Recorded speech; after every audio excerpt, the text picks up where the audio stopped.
충격적인 일이 벌어졌습니다. 한때 이민자들의 천국으로 불리던 캐나다가 위기를 맞고 있습니다. 매년 과도한 이민자 수용으로 인한 사회적 혼란이 가중되면서 캐나다의 자부심이었던 다문화 정책이 흔들리고 있죠. 일각에서는 이러한 추세가 지속될 경우 캐나다가 또 다른 다민족 국가인 인도와 비슷한 사회 문제를 겪게 될 것이라는 우려의 목소리도 나오고 있습니다. 이런 상황에서 원주민을 포함한 기존 캐나다 거주자들이 새로운 터전을 찾아 떠나는 현상이 늘어나고 있는데요. 흥미롭게도 이들의 새로운 목적지로 한국이 주목받고 있다고 합니다. 그 이유가 무엇인지 자세히 알아보도록 하겠습니다. 영상 시작 전 구독과 좋아요는 영상 제작에 큰 힘이 됩니다. 안녕하세요. 저는 토론토의 대형 투자은행에서 금융임원으로 일하고 있는 에단 리입니다. 캐나다에 산 지도 어느덧 18년이 되었어요. 사실 저는 아이들 교육을 위해 2009년에 한국을 떠나 캐나다로 이민을 오게 되었죠. 2000년대 후반 한국에서는 조기 유학 열풍이 불었습니다. 주변의 지인들은 하나 둘씩 자녀들을 외국으로 보내기 시작했어요. 영어 교육과 글로벌 경험을 위해서라면 가족이 잠시 떨어져 사는 것쯤은 감수해야 한다는 게 그때의 분위기였죠. 저희도 처음에는 흔한 선택을 하려 했습니다. 아내와 아이들만 캐나다로 보내고 저는 한국에 남아 생활비를 벌어 보내려 했어요. 당시 직장에서의 위치도 나쁘지 않았고 승진도 기대할 수 있는 상황이었습니다. 하지만 주말마다 화상통화로 가족을 만나야 한다는 생각을 하니 가슴이 먹먹해졌죠. 아이들이 자라는 모습을 영상으로만 봐야 하고 아내 혼자 낯선 땅에서 고생할 생각을 하니 마음이 무거웠습니다. 주변에서 이미 기러기 아빠로 지내는 친구들의 모습을 보며 더욱 확신이 들었어요. 가족이 함께여야 진정한 교육의 의미가 있다고 생각했죠. 결국 과감한 결정을 내렸습니다. 회사를 그만두고 가족과 함께 캐나다로 이민을 가기로 한 거예요. 많은 분들이 안정적인 직장을 포기하는 것을 만류했지만 저는 가족과 함께하는 것이 더 중요하다고 믿었습니다. 처음엔 모든 것이 완벽해 보였습니다. 엘리는 토론토의 유명 광고회사에서 디자이너로 일하게 되었고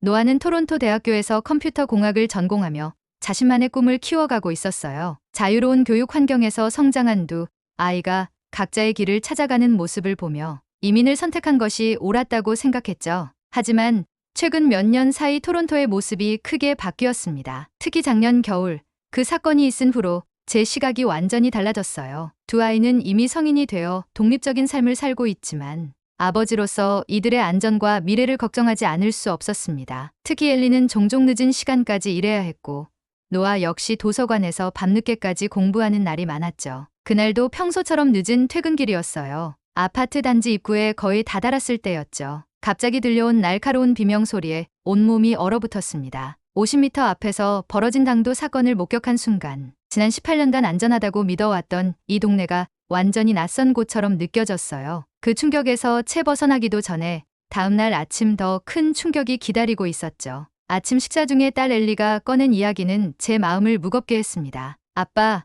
요즘 회사 근처가 무서워요. 퇴근길에 강도 사건이 자주 일어나고 길거리에서 마약 거래도 있대요. 순간 커피잔을 들고 있는 제 손이 떨렸어요. 더 나은 미래를 위해 선택한 캐나다였는데 이제는 자녀들의 안전마저 위협받고 있었습니다. 매달 치솟는 집값에 월세를 내기도 버거워졌고 물가는 계속해서 상승했어요. 아내 케이트는 프리랜서, 그래픽 디자이너로 일하며 가게의 보탬이 되고자 했지만 늘어나는 지출을 감당하기엔 역부족이었죠. 설상가상으로 노아가 다니는 토론토 대학 주변도 불안해졌습니다. 캠퍼스 내 폭력 사건이 증가하면서 밤늦게까지 도서관에서 공부하는 아들이 걱정되기 시작했어요. 매일 밤 도착했다는 문자를 확인하기 전까지는 잠들 수 없는 날들이 계속됐죠. 점점 더 많은 이웃들이 이사를 가기 시작했습니다. 18년 동안 한 동네에서 살아온 친구들이 하나둘 떠나가는 모습을 보며 저희 가족도 더 이상 이곳에서의 미래를 그리기 어려워졌어요. 교육을 위해 선택한 토론토였지만 이제는 그 선택을 다시 한번 고민해야 할 때가 온 것 같습니다. 매일 밤 퇴근길에는 강도 사건이 있었던 그 장소를 지나쳐야 했죠. 그때마다 등줄기에 식은땀이 흘렀고 혹시 우리 가족에게도 무슨 일이 생기지 않을까 하는 불안감에 시달렸어요. 더 이상 이대로는 안 되겠다는 생각이 들었습니다. 무언가 달라져야만 했어요. 매일 밤 엘리의 퇴근 문자를 기다리며 가슴을 졸이는 것도, 노아가 도서관에서 공부하고 돌아오는 길에 무사히 귀가하기를 바라는 것도 지쳐갔죠. 케이트는 늦은 밤 창밖을 바라보며 한숨을 쉬는 일이 잦아졌고 저는 그런 아내의 모습을 지켜보는 게 괴로웠습니다. 그러던 어느 토요일 아침 아내 케이트가 노트북을 들고 거실로 뛰어들어왔습니다. 평소 차분한 성격의 그녀답지 않은 모습이었죠. 여보, 이거 봐요. 화면에는 서울의 한 현대 아트 갤러리 전시회 소식이 띄워져 있었어요. 대학 시절 덜 친했던 친구 민지가 운영하는 갤러리였습니다. 케이트의 눈빛이 반짝였어요. 18년 전만 해도 한국의 갤러리는 대부분 인사동이나 청담동에만 있었잖아요. 그런데 지금은 을지로의 오래된 건물들이 예술 공간으로 변했대요. 민지가 보내준 사진들을 봤는데 분위기가 뉴욕의 첼시나 런던의 쇼디치 같아요. 화면을 넘기며 설명하는 그녀의 목소리에서 설렘이 느껴졌죠. 아내는 최근 몇 달간 SNS로 한국의 변화를 지켜보고 있었다고 해요. 예술에는 물론이고 한국의 일상적인 모습까지도요. 여기 봐요. 이제 한국의 카페들은 전시 공간을 겸하고 있대요. 젊은 작가들의 작품을 전시하고 판매도 한다니까요. 캐나다는 요즘 문화예술 지원이 점점 줄어드는데 한국은 오히려 늘어나고 있어요. 문득 케이트가 입술을 깨물며 조심스럽게 말을 꺼냈습니다. 여보, 우리 다시 한국으로 가볼까요?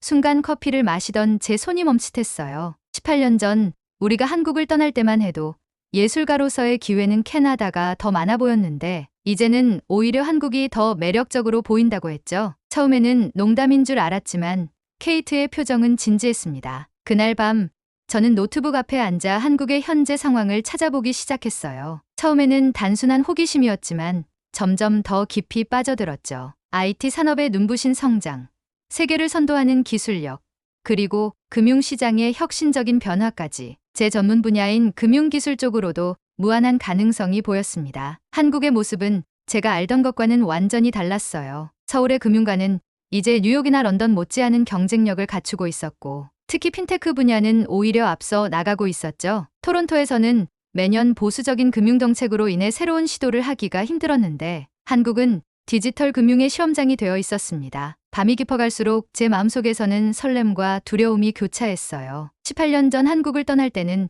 더 넓은 세상을 향한 도전이었지만 이제는 그 선택이 거꾸로 돌아가고 있다는 게 아이러니하게 느껴졌죠. 하지만 한편으로는 이런 변화가 우리 가족에게 새로운 기회가 될 수도 있겠다는 희망이 피어났습니다. 다음 날 저희는 가족 회의를 열었어요. 거실 테이블에 둘러앉은 가족들의 표정이 각기 달랐죠. 엘리는 회사를 그만둬야 한다는 생각에 걱정스러워했고 노아는 학업을 이어갈 수 있을지 고민하는 눈치였습니다. 하지만 제가 찾은 자료들을 하나씩 설명하기 시작하자 가족들의 표정이 조금씩 바뀌어 갔어요. 서울의 첨단 기술 기업들, 젊은이들의 창업 열기, 세계적 수준의 대학들, 특히 엘리의 눈빛이 달라졌죠. 한국의 IT 기업들이 이렇게 성장했다고 디자이너로서 새로운 가능성을 발견한 듯했어요. 케이트는 민지와 나눈 화상통화 내용을 공유했습니다. 여러분, 민지가 들려준 이야기가 정말 놀라워요. 예전에는 외국 작가들이 한국에 오는 게 드물었는데 이제는 매달 세계 각국의 작가들이 서울에서 전시회를 연대요. 특히 젊은 작가들에 대한 지원도 대단하다고 해요. 정부와 기업들이 예술가들의 작업실도 지원해주고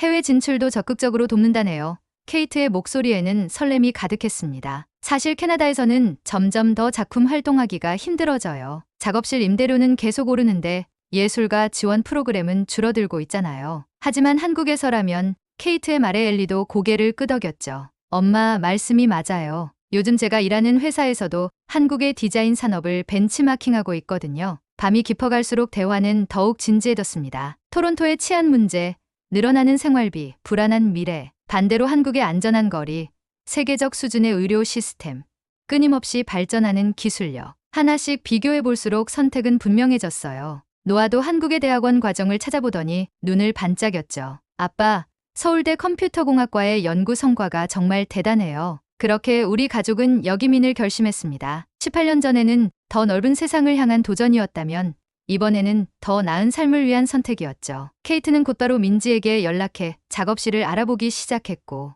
엘리는 서울의 IT 기업들의 채용 정보를 검색하기 시작했어요. 노아는 이미 한국어 공부 앱을 다운로드 받고 있었죠. 결정을 내린 그날 밤, 오랜만에 가족과 함께 치맥을 시켜 먹었습니다. 마치 18년 전 캐나다행을 결정했던 날처럼요. 하지만 이번에는 불안감 대신 기대감이 가득했죠. 우리 가족의 재임하기 시작되는 순간이었습니다. 18년 전에는 엘리가 겨우 8살이었는데 이제는 어엿한 직장인이 되어 있네요. 케이트가 추억에 잠긴 듯 말했어요. 노아는 당시 4살이라 거의 기억도 없다며 캐나다로 떠나던 날 공항에서 찍은 가족 사진을 휴대폰으로 들여다보았죠. 아빠, 그때는 정말 젊으셨네요. 노아의 말에 우리 모두 크게 웃었습니다. 치킨을 먹으며 우리는 각자의 꿈에 대해 이야기했어요. 엘리는 한국의 IT 기업에서 일하며 글로벌 프로젝트를 이끌고 싶다 했고, 노아는 군 복무 후 대학원에 진학해서 AI를 연구하고 싶다고 했죠. 케이트의 눈빛은 을지로의 예술가들과 함께할 작업을 이야기하며 반짝였습니다. 한 달 뒤면 인천공항에 도착해 있을 우리 모습을 상상하며 우리는 늦은 시간까지 이야기를 나눴어요. 드디어 우리 가족은 인천공항에 도착했습니다. 18년 만의 귀국이었죠. 입국장으로 들어서는 순간부터 모든 것이 달랐어요. 얼굴 인식으로 순식간에 끝나는 입국 심사, 자동으로 수화물을 찾아주는 로봇, 그리고 실시간 번역 서비스까지. 토론토 피어슨 공항의 긴 대기줄과 복잡한 수속 절차가 무색해질 만큼 모든 것이 신속하고 효율적이었습니다. 특히 노아의 반응이 인상적이었어요. 아빠, 저기 로봇이 커피를 만들어요. 와, 저기는 무인 편의점이네요. 캐나다에서 태어나 자란 그에게 이곳의 모든 것은 신기한 구경거리였죠. 엘리도 휴대폰을 꺼내 이것저것 촬영하느라 바빴습니다. 공항철도를 타고 서울로 향하는 길은 또 다른 놀라움의 연속이었어요. 빠르고 깨끗한 열차, 지하철 역사 내의 쇼핑몰, 그리고 완벽한 와이파이 연결까지. 창밖으로 펼쳐지는 도시의 모습도 18년 전과는 완전히 달랐습니다. 반듯하게 정돈된 거리, 세련된 건물들, 그리고 곳곳에 자리 잡은 공원들이 눈에 들어왔죠. 여보, 저기 봐요. 저 빌딩 외벽이 전부 태양광 패널이에요. 케이트가 가리키는 곳에는 미래지향적인 디자인의 건물이 우뚝 서 있었습니다. 토론토의 고층 빌딩들이 단순한 유리와 철골 구조였다면 이곳의 건물들은 마치 살아있는 유기체처럼 보였어요. 우리가 입주하기로 한 아파트는 서울 북구의 신축 단지였습니다. 도착하자마자 경비실에서 반갑게 맞아주시는 아저씨의 친절함이 인상적이었어요. 리 선생님 가족 오신다고 다들 기다리고 있었습니다. 캐나다에서는 상상할 수 없는 따뜻한 환영이었죠. 이사 첫날부터 이웃들의 방문이 이어졌습니다. 805 김 선생님은 부부가 함께 찾아와 손수 만든 김치를 선물해 주셨고, 1203호의 젊은 부부는 아이들과 함께 와서 근처 맛집 지도를 그려주었어요. 토론토에서는 이웃의 얼굴도 모르고 살았는데 케이트의 눈시울이 붉어졌습니다. 특히 인상적이었던 건 아파트 단지의 커뮤니티 시설이었어요. 도서관, 수영장, 피트니스 센터는 물론이고 주민들이 함께 모여 취미 생활을 즐길 수 있는 공간도 있었죠. 케이트는 이곳에서 매주 열리는 미술 동호회 모임에 초대받았고, 노아는 아파트 단지의 최신식 헬스장을 발견하고는 매일 아침 운동을 하기 시작했습니다. 캐나다에서는 비싼 회원권을 따로 끊어야 했는데 여기는 집 바로 아래에 있어서 너무 편리해요라며 만족스러워했죠. 아파트 단지 입구의 스마트 택배함, 24시간 무인 편의점에 이어 가장 놀라웠던 건 새벽 배송 서비스였어요. 여보, 이거 봐요. 밤 11시까지 주문하면 내일 아침 7시 전에 받을 수 있대요. 케이트가 휴대폰 화면을 보여주며 말했죠. 저는 믿기지 않아 고개를 저었습니다. 정말이야? 우리가 한국 떠날 때만 해도 택배는 일주일씩 걸렸잖아. 새벽 배송이라니. 호기심에 저녁 9시쯤 과일과 채소를 주문해봤어요. 설마 내일 아침에 올까? 반신반의하며 잠자리에 들었는데 다음날 아침 6시 30분 현관 도어록 알림음이 울렸습니다. 문을 열어보니 우리가 주문한 모든 식재료가 완벽하게 포장되어 도착해 있었죠. 여보, 우리가 진작 이런 곳에서 살 수 있었다니 믿기지 않아요. 케이트의 말에 저도 고개를 끄덕였습니다. 이제 막 시작된 한국에서의 새로운 삶. 앞으로의 적응 과정이 쉽지만은 않겠지만 따뜻한 이웃들과 편리한 생활 환경을 보니 왠지 모를 안정감이 느껴졌습니다. 창밖으로 보이는 서울의 야경을 바라보며 우리 가족의 선택이 옳았다는 확신이 들었어요. 한국에서의 새로운 생활이 시작되면서 우리 가족은 예상치 못한 문화적 충격을 경험하기 시작했습니다. 특히 엘리와 노아의 적응 과정이 쉽지만은 않았어요. 엘리는 토론토의 광고회사를 그만두고 한국의 대형 IT 기업 취업을 준비하고 있었죠. 하지만 한국의 취업 준비 과정은 그녀의 예상을 완전히 벗어났습니다. 아빠, 여기는 이력서에 사진을 붙여야 하고 키랑 몸무게까지 써야 한대요. 말도 안 돼요. 캐나다에서는 상상도 할 수 없는 관행들에 당황스러워했죠. 취업 스터디에 참가하면서 받은 문화 충격은 더 컸어요. 여기 스터디원들은 하루에 12시간씩 공부한대요. 심지어 자기소개서만 100번씩 쓴다는 사람도 있어요. 경쟁의 강도가 너무 세서 때로는 울면서 집에 돌아오기도 했습니다. 한편 노아는 더 큰 고민에 직면해 있었어요. 대학원 진학을 준비하면서 동시에 군대 문제를 해결해야 했죠. 아빠, 제가 정말 군대에 가야 해요? 영어는 잘하는데 한국어로 군대 생활을 할 수 있을까요? 늘 자신감 넘치던 아들의 목소리가 처음으로 불안해 보였습니다. 노아는 매일 아침 한국어 학원에 다니기 시작했어요. 군대 가기 전에 최대한 한국어 실력을 높이고 싶다며 학원 숙제도 성실하게 해왔죠. 하지만 한국어로 된 병무청 서류를 보고 좌절하기도 했습니다. 이건 뭐가 뭔지 하나도 모르겠어요. 다행히 도움의 손길이 있었어요. 엘리의 경우 취업 스터디에서 만난 지선이라는 친구가 한국의 채용 프로세스를 자세히 설명해 주었죠. 엘리야, 너의 캐나다 경험이 오히려 큰 장점이 될 수 있어. 글로벌 마케팅 직무를 노려보는 게 어떨까? 지선의 조언 덕분에 엘리는 조금씩 방향을 잡아갔습니다. 노아의 한국어 선생님도 큰 힘이 되어주셨어요. 노아 씨, 걱정하지 마세요. 요즘은 군대에도 영어를 잘하는 병사가 필요하답니다. 카투사에 지원해보는 건 어떨까요? 이런 조언들이 노아에게 새로운 희망이 되었죠. 하지만 여전히 쉽지 않은 도전의 연속입니다. 엘리는 매일 밤늦게까지 자기소개서를 쓰고 노아는 틈틈이 군대 용어를 외우고 있어요. 때로는 캐나다로 돌아가고 싶다는 말도 나왔죠. 하지만 우리 가족은 서로를 응원하며 이 시간을 견뎌내고 있습니다. 우리가 캐나다에 처음 갔을 때도 이런 적응 기간이 있었잖아요. 케이트의 말처럼 이 또한 지나갈 거라 믿습니다. 아마도 몇 년 후에는 이 시간을 웃으며 추억할 수 있겠죠. 그러던 어느 날 저녁 식사 시간에 엘리가 한숨을 쉬며 말했어요. 사실 저도 처음에는 캐나다가 너무 그리웠어요. 영어로 면접 보면 더 자신 있을 텐데. 노아도 고개를 끄덕이며 저도 군대 가는 게 무서워요. 한국어도 서툰데 라고 털어놓았죠. 케이트는 잠시 생각에 잠기더니 18년 전 캐나다에서의 첫날들을 이야기하기 시작했습니다. 그때 엘리는 겨우 6살이었는데 학교에서 울면서 돌아왔잖아요. 영어를 하나도 몰라서 친구들이랑 놀 수 없다고.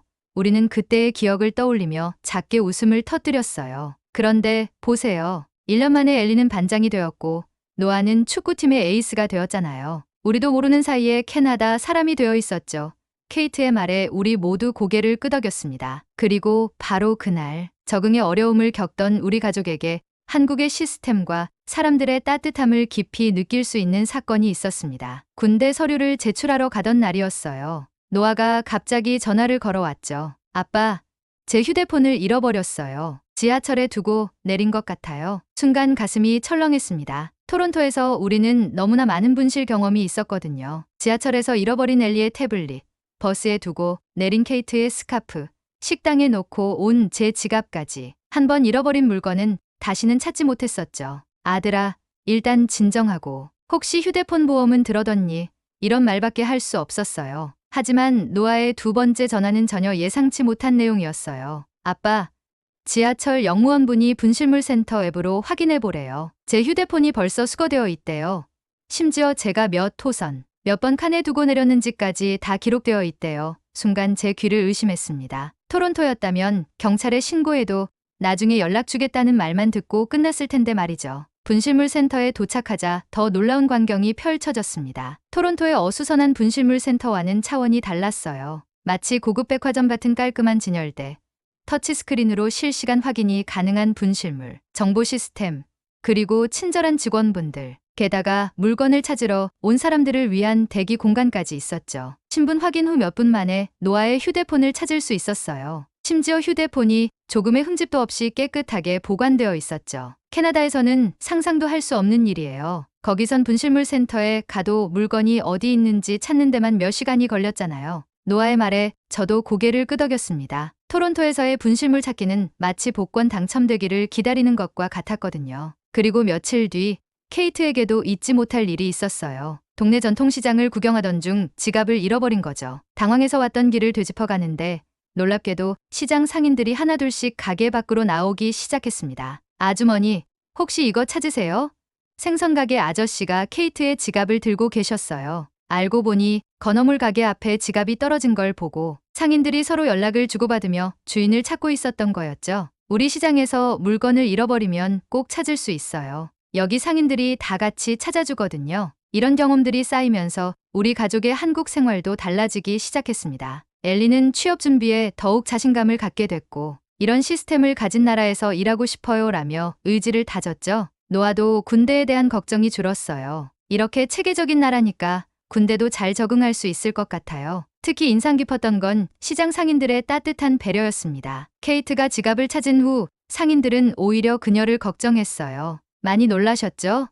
이거 드세요, 떡볶이. 아주머니가 건네주신 따뜻한 떡볶이 한 접시에 케이트의 눈시울이 붉어졌습니다. 그날 저녁 우리는 가족 회의를 열었어요. 이제 알겠어요. 우리가 왜 한국으로 돌아와야 했는지 엘리의 말에 우리 모두 공감했습니다. 비록 적응해야 할 것들이 여전히 많지만 이런 시스템과 사람들의 따뜻함이 있는 한 우리는 잘 해낼 수 있을 거라는 확신이 들었어요. 케이트는 따뜻한 차를 준비하며 말했습니다. 토론토에서는 한 번도 느끼지 못했던 안정감이에요. 물건을 잃어버려도 찾을 수 있고 늦은 밤 귀가해도 안전하죠.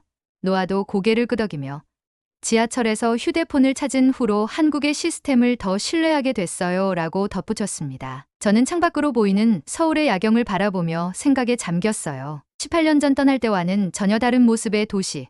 하지만 그 속에 여전히 살아있는 정의 문화. 우리가 돌아온 건 어쩌면 필연이었는지도 모르겠다는 생각이 들었습니다. 한국에서의 생활이 6개월째 접어들면서 우리 가족 각자는 새로운 꿈을 향해 한 걸음씩 나아가고 있었습니다. 특히 엘리는 대기업 면접에서 특별한 경험을 하게 됐어요. 다음은 리엘리 지원자님.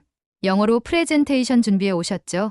떨리는 마음으로 면접장에 들어선 엘리는 오히려 이것이 기회라고 생각했답니다. 토론토에서의 광고 경험과 한국의 디지털 기술을 접목한 마케팅 전략을 발표했어요. 한국의 빠른 디지털 전환을 외국인의 시각으로 새롭게 해석해 보았습니다. 면접관들의 반응은 예상 밖이었죠. 신선한 관점이네요. 해외 시장 진출에 큰 도움이 될 것 같습니다.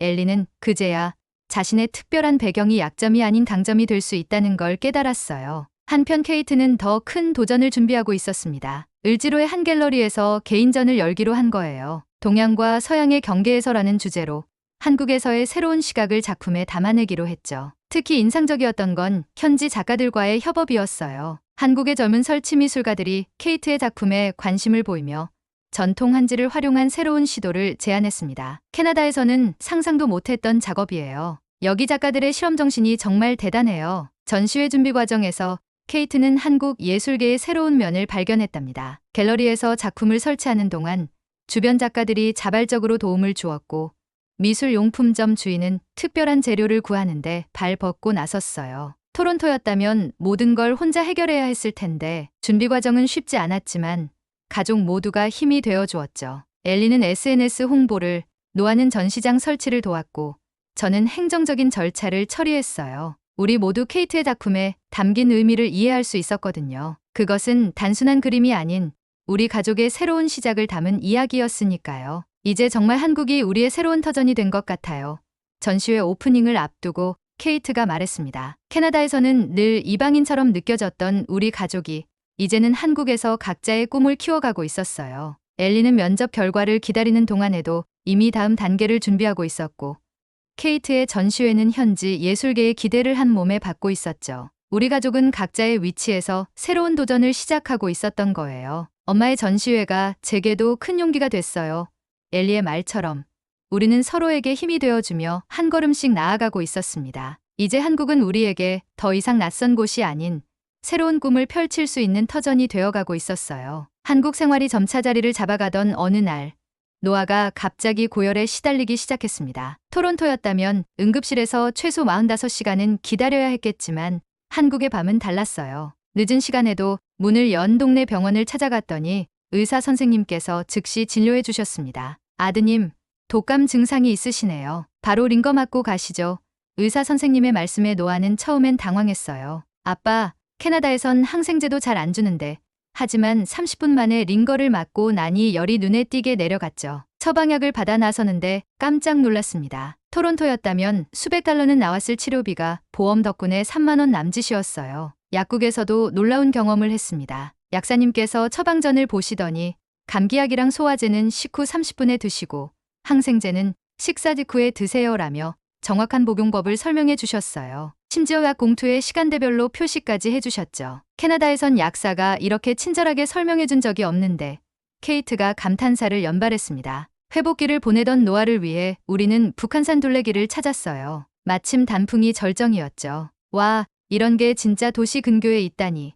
토론토에서는 단풍을 보려면 차를 몇 시간씩 타고 가야 했는데 지하철로 30분 만에 이런 절경을 만날 수 있다는 게 신기했습니다. 산책로를 걸으며 우리는 한국의 사계절에 대해 이야기를 나눴어요. 엘리는 벚꽃이 흐드러진 봄을, 케이트는 녹음이 우거진 여름을 기대했고 저는 하얗게 눈 쌓인 경복궁의 겨울을 상상했죠. 토론토는 겨울이 너무 길었는데 여기는 계절마다 새로운 풍경을 만날 수 있어서 좋아요. 등산로 중간중간에 있는 약수터에서는 지역 주민들과 이야기를 나누게 됐어요. 요즘 젊은 사람들이 산에 잘 안 오는데 외국인 가족이 이렇게 와주니 고맙네요. 정겨운 한국말에 놓아도 서툰 한국어로 대답하려 애썼죠. 산정상에 올라 서울 전경을 바라보며 우리는 이제 이곳이 진정한 우리의 터전이 되었음을 느꼈어요. 빌딩 숲 사이로 한강이 유유히 흐르고 그 뒤로 남산타워가 우뚝 서 있는 모습이 더 이상 낯설지 않았습니다. 하산길에 들른 전통 찻집에서 우리는 오랜만에 여유로운 시간을 가졌어요. 노아는 생강차를 마시며 말했습니다. 이제 알겠어요. 왜 한국이 세계에서 가장 살기 좋은 나라 중 하나로 꼽히는지. 우리 모두 그의 말에 깊이 공감했어요. 편리한 시스템, 안전한 사회, 그리고 사계절의 아름다움까지. 이 모든 것이 우리의 선택이 옳았음을 증명하고 있었으니까요. 어느덧 한국에서의 생활이 1년을 향해 가고 있었습니다. 엘리는 드디어 꿈에 그리던 IT 기업의 글로벌 마케팅팀에 합격했고 노아는 카투사 지원이 확정되어 곧 군 생활을 시작하게 됐어요. 토론토에서의 불안한 나날들이 마치 먼 옛날 이야기처럼 느껴졌습니다. 케이트의 전시회도 성공적으로 마무리됐죠. 한국과 캐나다의 문화가 어우러진 그녀의 작품들은 현지 평단의 호평을 받았고 이를 계기로 여러 갤러리에서 러브콜을 받기 시작했어요. 여보, 제가 꿈꾸던 예술가의 삶을 여기서 찾은 것 같아요. 저 역시 금융권에서 새로운 도전을 시작했습니다. 핀테크 분야에서 제 경험을 살릴 수 있는 기회를 찾았고 한국의 빠른 의사결정 문화와 혁신적인 시스템 덕분에 새로운 프로젝트들을 진행할 수 있었죠. 한강공원에서 저녁을 먹으며 우리 가족은 지난 1년을 돌아봤어요. 처음에는 걱정도 많았고 두려움도 컸지만 이제는 모두가 자신만의 자리를 찾아가고 있었습니다. 한국의 빠른 변화 속도, 안전한 사회 시스템, 그리고 따뜻한 인간미는 우리가 상상했던 것보다 훨씬 더 큰 가치를 가져다 주었어요. 여기서 우리의 두 번째 인생이 시작되는 거예요. 케이트의 말에 우리 모두 환하게 웃었습니다. 서울의 야경을 배경으로 우리 가족은 새로운 꿈을 키워가고 있었어요. 이제 한국은 우리에게 제2의 고향이 되어 있었고 우리는 이곳에서 더 큰 미래를 그려나갈 준비가 되어 있었습니다. 구독자 여러분들은 해외에서 알아주는 팝이라고 하면 어떤 음악을 주로 알고 계시나요? 주로 젊은 층들이 알고 있는 BTS, 블랙핑크 등의 노래가 유명하다고 아실 겁니다. 미국 대중음악 전문 매체 롤링스톤은 한국 대중음악 역사상 가장 위대한 100곡 리스트를 발표했는데요. 롤링스톤은 그동안 다양한 방식으로 수많은 장르의 음악들을 랭킹 방식으로 정리해 리스트를 분석해온 곳이에요. 가장 대표적인 리스트로 세계의 500대 명곡 시리즈가 있습니다. 이 리스트들은 단순히 순위를 매긴다는 의미 이상입니다. 전 세계 음악 역사를 정리하는 동시에 사랑받는 곡의 이유를 분석하는 의미가 있기 때문이죠. 수많은 음악 전문가들이 롤링스톤의 리스트를 따로 저장해 놓고 교본으로 3일 정도라고 합니다. 그런 매체가 파의 역사를 정리해 100곡을 선곡해 내놓으니 전 세계 음악 매니아들 사이에서 큰 화제가 되었습니다. 구독자 여러분들은 해외에서 알아주는 팝이라고 하면 어떤 음악을 주로 알고 계시나요? 해외에서는 BTS, 블랙핑크 등 젊은 아이돌 그룹의 노래가 주로 알려져 있습니다. 하지만 저명한 음악 전문지 롤링스톤이 한국 대중음악사의 정수를 골랐습니다. 롤링스톤은 다양한 장르의 음악을 평가하고 랭킹하는 것으로 유명한 매체입니다. 그들이 선정한 한국 대중음악 100대 명곡 리스트는 세계 음악계에 큰 반향을 일으켰습니다. 이 리스트는 단순한 순위 매기기 그 이상의 의미가 있습니다. 한국 대중가요의 역사를 정리하고 명곡들의 가치를 재조명했기 때문입니다. 수많은 음악 평론가와 애호가들이 이 리스트를 음악 교본으로 받아들일 만큼 권위 있는 선곡이라 따르는 평가기관입니다. 롤링스톤의 한국 대중음악 100대 명곡 선정은 K-팝을 넘어 한국 대중가요 전체에 대한 재평가의 계기가 되었습니다. 롤링스톤이 선정한 한국 대중음악 100대 명곡 리스트에는 의외의 곡들이 상위권에 랭크되어 있어 눈길을 끌고 있습니다. 해외 매체가 주로 익숙한 최신 K-팝 아이돌 그룹의 노래만으로 리스트를 구성할 것이라 예상됐지만 조용필의 단발머리, 유재하의 사랑하기 때문에, 나미의 나의 외로움이 널 부를 때 등 한국인들에게 친숙한 고전 가요들이 높은 순위에 올랐기 때문입니다. 이는 단순히 대중성 있는 최근 K-팝 히트곡만을 고려하지 않고 한국 가요사에 남은 진정한 명곡들을 발굴해 내려 노력한 결과로 보입니다. 외국 매체가 우리나라 대중가요의 맥락을 제대로 짚어내며 진가를 알아본 모습이 놀라웠습니다. 이처럼 세계적 권위지가 한국 가요의 고전과 현대를 아우르는 100곡을 엄선한 것은 K-팝을 넘어 한국 대중음악 전반에 대한 재조명이 이뤄졌음을 방증하는 것이기도 합니다. 특히 해외에서 산울림에 대한 평가는 날이 갈수록 높아지고 있습니다. 1980년대를 풍미한 전설적인 미국의 록밴드이자 현재까지도 현역으로 활동하고 있는 레전드 본조이마저도 내한 공연 때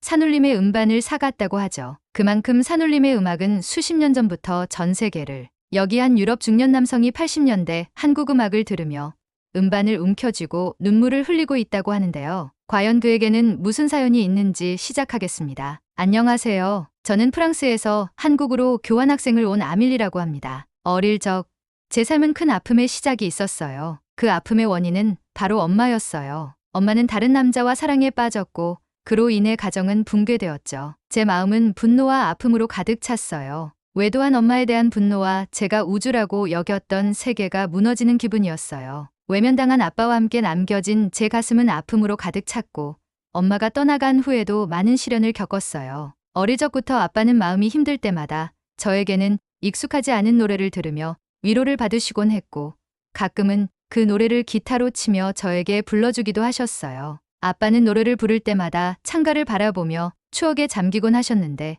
제 취향의 노래는 아니었지만 아빠에게는 특별한 의미가 있는 음악인 것 같았어요. 아빠는 1980년대 교환학생을 신청해 한국에서 1년 동안 살았다고 했어요. 제가 듣기로는 교환학생이라는 걸 한국에서 해외학교와 자매결연을 맺어 도입하는 거의 최초 시기에 아빠가 한국에 가셨다고 들었어요. 그 당시 한국의 상황은 지금과 완전히 다르다고 하셨어요. 1980년대는 한국 사회에 있어서 변화와 혼란이 많았던 시기이고 군사정부가 계속되는 시기라 학생들은 민주화를 요구하며 대학 내에서는 정치적 활동이 활발히 이루어지고 있었다고 하였죠. 아빠가 다니던 대학 캠퍼스에서도 학생운동과 교수항쟁, 민주화 요구 등의 활동이 이루어졌다고 했어요. 대학 내부에서는 학생들 간의 정치적 갈등과 성향이 두드러졌고 서로 다른 이념과 정치적 임장을 가진 학생들 간의 충돌이 종종 발생했다고 하였죠. 그 혼란 속에서도 한국 학생들은 경쟁심과 성적표에 따른 진로 결정의 중요성으로 공부에 굉장히 많은 시간을 할애하며 살았다고 했어요.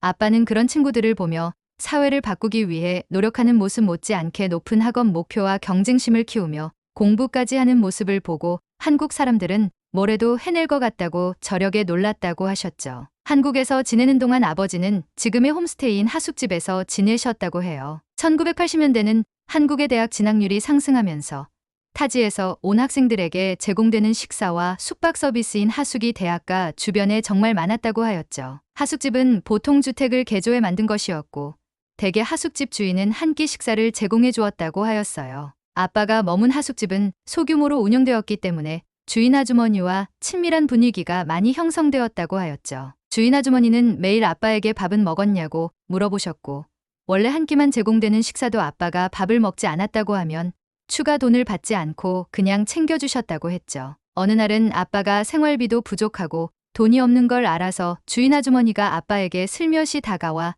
자기 아들의 불어 선생님이 돼달라고 부탁을 하셨대요. 사실 그 아들은 영어 공부를 해야 했지만 아빠의 사정을 아신 주인 아주머니는 용돈의 보탬이 되려고 일부러 아들 과외에 부탁을 하신 거였다고 하였죠. 저는 그 이야기를 듣고 개인주의가 강한 프랑스에서 한국의 정문화를 간접적으로 경험하고 크게 놀랄 수밖에 없었어요. 그리고 아빠는 한국의 대학교에서 음악 동아리 활동도 하셨다고 하였죠. 주로 학생들이 자발적으로 모여 음악을 연주하고 공연하는 동아리였는데 그때 당시 한국 학생들은 음악에 대한 열정이 굉장히 높았고 그 결과로 다양한 장르의 음악이 만들어졌다고 했죠. 아빠가 즐겨 부르는 산울림이라는 밴드도 대학교 때 음반을 냈다는 말도 해주셨어요. 그 당시 대학교에서 활동하는 음악 동아리는 밴드 형태로 많이 결성이 됐는데 보컬, 기타, 베이스, 드럼 등 다양한 악기를 다루는 학생들이 모여서 음악을 연습하고 공연 준비를 한다고 하였죠. 그리고 그 동아리는 자체 공연을 재최하거나 대학 축제나 공연에 참여하여 학내 커뮤니티에 굉장한 활기를 불어넣었다고 해요. 그 동아리에 보컬을 맡았던 작지만 목소리가 아주 파워풀한 여대생이 있었다고 해요. 그녀의 이름은 은경이었고 평소에 대화할 때는 수줍어하지만 마이크만 잡으면 파워풀하게 변하는 그녀의 눈빛과 목소리에 아빠는 반했다고 하셨죠. 아빠의 구애 끝에 그분과 아빠는 캠퍼스에서 꽤 유명한 CC가 되었고 서로 다른 수업 시간 빼놓고는 늘 둘이 붙어 다녔다고 하였어요. 아빠는 문화와 언어가 다르다는 건 사랑을 하는데 아무런 문제가 되지 않는다고 깨달으셨다고 했죠. 그런데 여자 쪽 부모님은 딸의 결혼 파트너로 외국인을 받아들이기 어려움이 클 것 같다고, 결혼은 절대 안 된다고 반대하셨다고 해요. 아빠도 자기가 한국에 더 머무를 생각이 있으면 그녀를 붙잡기라도 하는데 프랑스로 다시 가야만 하는 상황이라 더 이상 붙잡을 수 없었다고 했어요. 그즈음 하숙집에도 큰 변고가 생겼다고 하셨죠. 하숙집 주인 아저씨가 암에 걸려 얼마 아주머니는 아저씨의 병을 고치기 위해 병수발에 몰두하셨고, 아저씨는 회사를 그만둘 수밖에 없었고, 감당하기 힘든 병원비로 인해 하숙집을 팔게 되셨다고 했어요. 아빠는 한국에서의 1년은 너무 행복하고 즐거웠지만 마지막에 한국을 떠날 땐 정말 마음이 너무 아프셨다고 했죠. 그렇게 아빠는 프랑스로 다시 돌아오고 사랑하는 첫사랑 그녀와는 가끔 편지로 소식을 주고받다가 어느 날부터인가 연락이 끊겼다고 해요. 프랑스에서 아빠도 아빠의 삶을 살아가게 되었고, 한국이 그립고 생각날 때면 한국에서 가져온 산울림 테이프로 음악을 들으며 추억에 잠겼다고 했어요. 그러다가 엄마를 만나게 되었고, 아빠는 엄마를 깊이 사랑했다고 했어요. 그 사랑의 결실로 제가 태어났죠. 아빠는 엄마를 진심으로 사랑했고, 그들의 사랑은 마치 영화 속 한 장면처럼 아름다웠고, 제가 그 결실이었죠. 제 어린 시절은 남부러울 것 없이 처음엔 행복했어요. 그러나 어느 날 엄마의 눈빛이 달라지기 시작했고, 엄마의 미소는 사라지고, 아빠와의 대화는 점점 줄어드는 게 느껴졌어요. 어느 비 오는 날 저녁, 엄마는 집을 나섰고, 저는 창문 너머로 엄마의 뒷모습을 바라보았어요. 엄마는 낯선 남자의 차에 올라탔고, 그 남자와 함께 사라졌죠. 아빠는 아무 말도 하지 않았지만 그의 눈빛은 모든 것을 말해주고 있었어요. 아빠는 엄마를 잃었다는 사실을 받아들이기 힘들어했어요. 시간이 흐르면서 아빠와 저는 엄마의 부재에 익숙해져 갔고, 아빠는 자신의 슬픔을 감추고 저를 돌보며 살아가셨어요. 하지만 저는 아빠의 눈빛 속에서 여전히 엄마를 그리워하는 마음을 읽을 수 있었어요. 엄마는 결국 돌아오지 않았고, 우리는 엄마 없이 새로운 일상을 만들어 갔다. 가끔씩 저는 엄마의 소식을 듣게 되는데, 엄마는 다른 남자와 함께 새로운 삶을 잘 살고 있었죠. 아빠는 그런 소식을 들을 때마다 한국에서 가져온 테이프 음악을 들으며 멍하니 창밖을 바라보곤 했어요. 그 순간마다 나는 그의 마음속 깊은 곳에 있는 상처를 느낄 수 있었죠. 아빠와 나는 서로의 상처를 보듬으며 작은 행복을 찾아가고 있었죠. 우리 가족의 이야기는 완벽하지 않지만 그 속에서도 소중한 가치를 발견해 나가고 있다. 엄마의 배신은 우리에게 큰 아픔을 주었지만 우리는 그 아픔 속에서도 함께 성장하며 살아가고 있었고, 아빠의 아픔을 극복하는데 한국 음악은 큰 위로가 되었죠. 그러던 어느 날 아빠가 한국에서 가져온 테이프가 늘어나면서 더 이상 한국 음악을 들을 수 없게 되었어요. 아빠는 너무 속상해하시며 어쩔 수 없다고 크게 아쉬워하셨죠. 그렇게 저는 엄마가 집 나간 시련을 극복하며 살아가고 있었고, 중학교에 입학하게 되었어요. 중학교 2년차 그해 봄, 우리 반에 낯선 학생이 전학을 왔어요. 그녀의 이름은 정민이었고 동양인 한국에서 왔다고 했어요. 처음에는 그녀의 낯선 매력에 홀려 마음이 갔지만 문화와 언어의 차이는 우리 사이를 가로막는 높은 벽과 같았죠. 서로의 언어를 이해하지 못해 기본적인 의사소통 정도만 가능했어요. 그녀는 상당히 빠른 시간 안에 프랑스어가 늘어 수업에 대한 이해도가 점점 높아지기 시작했고, 교실에서 친구들과 소통하는 시간도 길어졌어요. 그 당시 점심시간에 도시락을 전부 싸가는 문화였는데, 제 도시락은 늘 간단한 바게트나 과일 정도로 구성이 되었고, 그마저도 아빠가 일찍 일을 나가시거나 하면 못 싸가는 날이 많았어요. 그날도 도시락을 챙겨가지 못했고, 점심시간에 배는 고픈데 애써 배가 고프지 않은 척 다른 것을 하고 있었어요. 정민이가 제 옆자리에 앉아 있는데 고소한 냄새가 나는 과자 같은 걸 하얀 밥에 싸서 먹는데 굉장히 특이하게 보였어요. 정민이는 저에게 스낵처럼 생긴 검정색 김을 먹어보지 않겠냐고 주었고, 배가 고파 절대 거절하지 않고 그냥 먹어버렸죠. 한 입 먹자마자 고소하고 담백하며 짭조름한 맛이 입안에 바다내음이 가득 찼어요. 제가 맛있어하니 정민이는 밥에 하나 싸먹어보지 않겠냐고 밥을 조금 덜어주었죠. 밥을 김에 처음 싸먹어봤는데 쌀고유의 향과 김의 짭조름한 맛이 조화를 잘 이뤄 계속 먹고 싶은 기분이 들었어요. 잘 먹는 저를 보니 정민이는 더 먹으라고 자기 밥의 절반을 덜어주면서 함께 먹자고 하였죠. 허기로 인해 기력이 떨어져 힘들었는데 정민이가 건네준 따뜻한 밥과 고소한 김 덕분에 허기를 채울 수 있었어요. 그녀는 그날 이후로도 밥을 넉넉히 싸와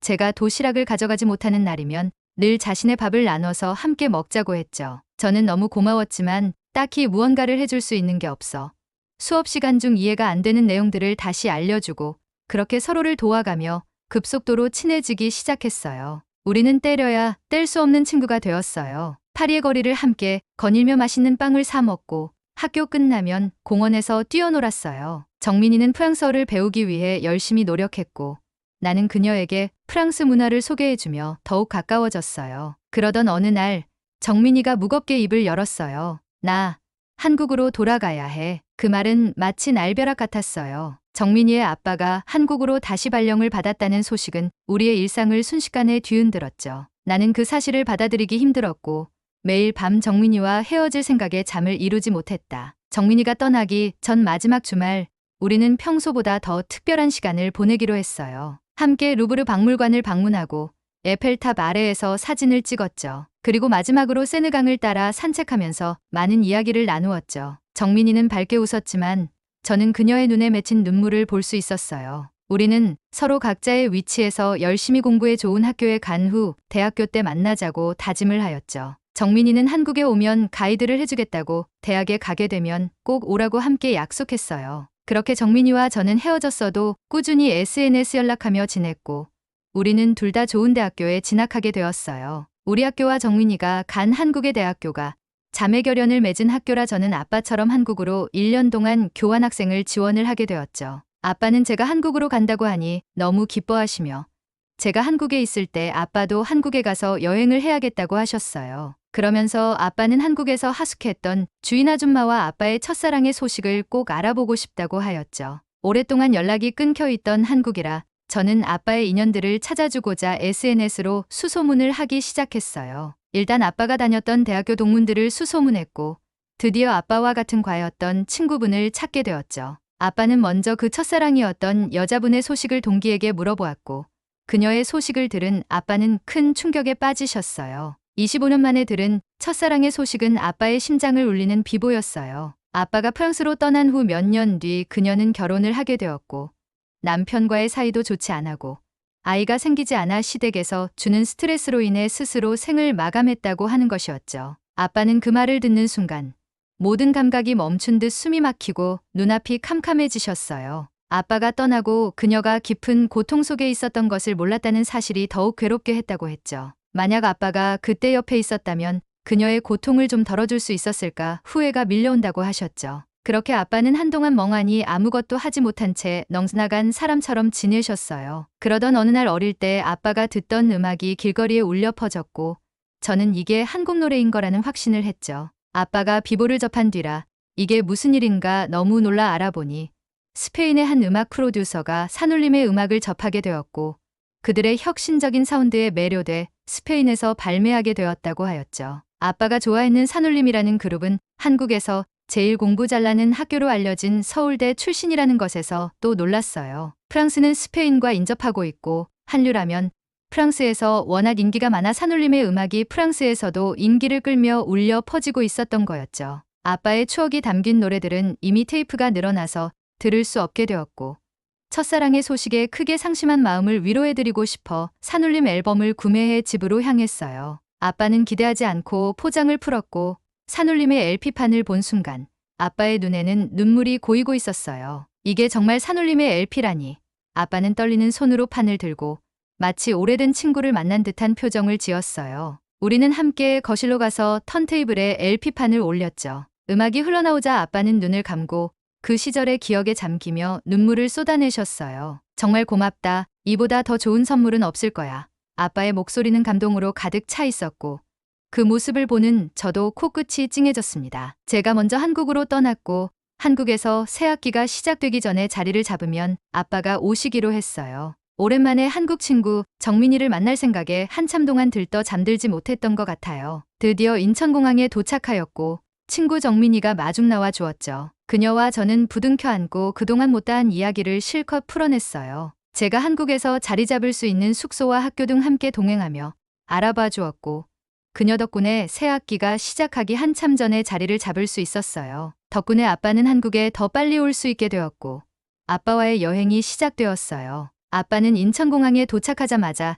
자기가 알던 한국이 맞냐고 깜짝 놀라셨고 아빠가 한국에 오셨을 당시엔 김포공항밖에 없었다고 하셨죠. 최첨단 시설과 첨단 기술로 가득한 공항에 아빠는 깜짝 놀라셨어요. 여기가 정말 공항이라고? 아빠는 감탄하며 말했고, 자동화된 출입국 심사대와 빠르게 이동하는 수화물 시스템, 곳곳에 설치된 안내 로봇들까지 모든 것을 신기해하셨어요. 아빠는 거대한 유리창 너머로 펼쳐진 풍경을 바라보며 인천공항은 정말 미래에 와 있는 것 같구나라고 중얼거리셨죠. 그 후 이동하는 내내 아빠는 창밖으로 지나가는 고층 빌딩들과 현대적인 인프라에 감탄하셨어요. 여기는 정말 다른 세상이야 라며 혼잣말처럼 중얼거렸죠. 35년 전 아빠가 알던 한국은 이제 없다고 하면서 그때는 소박하고 전통적인 모습이 많았던 서울이 이제는 미래의 도시처럼 변해 있다고 하였어요. 도심에 들어서자 곳곳에 위치한 초고속 인터넷 카페와 스마트한 건물들, 그리고 깨끗하고 정돈된 거리 풍경이 눈에 들어왔죠. 아빠는 이곳에서의 변화를 실감하며 35년 동안 한국이 얼마나 빠르게 성장했는지 깨달았다고 하셨어요. 프랑스에서는 볼 수 없는 속도로 경제 발전과 기술 혁신이 이루어진 것이 분명하다고 하셨죠. 아빠가 예전에 하숙하던 곳에 가보고 싶다고 기억을 더듬어 가게 되었어요. 35년 만에 찾은 옛 주택은 사라져서 안타까워 하셨고, 그 자리엔 이제 고층 아파트가 솟아 있었어요. 아빠는 과거의 추억들이 사라져버린 것 같아서 마음이 아프다고 하셨지만, 고층 아파트가 들어선 지금의 풍경도 나름 매력적이라고 하셨죠. 그래도 예전에도 지금도 있는 서울의 고궁들과 대학교 캠퍼스는 여전하다고, 제 덕분에 35년 전 그때의 기분을 느낄 수 있다고 행복해 하셨어요. 그렇게 아빠의 젊은 시절 추억이 담긴 서울을 함께 거닐며 특별한 기억을 남길 수 있었어요. 오늘은 프랑스에서 한국으로 교환학생을 온 아밀리와 그의 아빠의 사연을 들어보았는데요. 한국 대중가요는 예전부터 많은 위대한 곡들을 가지고 있었지만 최근에야 이들이 해외에서 진정한 가치를 인정받고 있는 것 같네요. 과거의 노래들이 세계적으로 인정받는 게 너무 기쁘고 한국 음악의 다양성과 잠재력을 보여주는 사연이었네요. 아이돌 그룹 이외에도 숨겨진 한국의 곡들이 많이 알려졌으면 좋겠어요. 오늘의 사연이 마음에 들었다면 구독과 좋아요 눌러주세요. 이상 감동 카페인이었습니다.